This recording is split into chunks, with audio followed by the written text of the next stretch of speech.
Hello friends, welcome to Creative Medicine. In this lecture, we will learn about Gettler's test determines the chloride content of blood in the drowning. With the help of Gettler's test, we can determine the chloride content in the blood.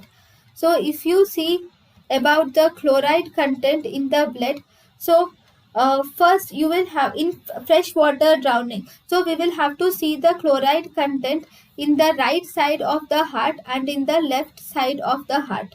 So first in the freshwater drowning, the left side of the heart, think that this is the right side, this is the left side, this is the right side, this is the left side.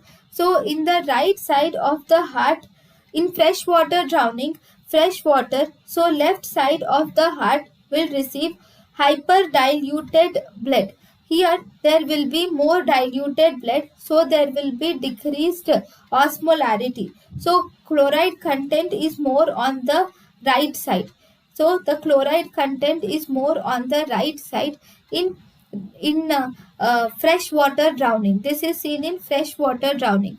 If you see in salt water or sea water drowning, if you see similarly in sea water drowning, on the right side of the heart, on the right side of, mainly if you see the left side of the heart,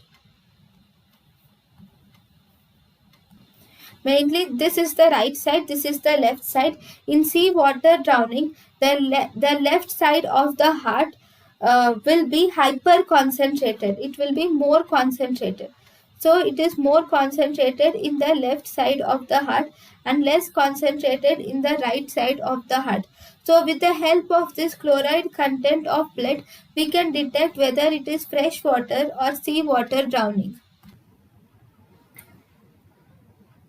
Thank you, and thank you for watching.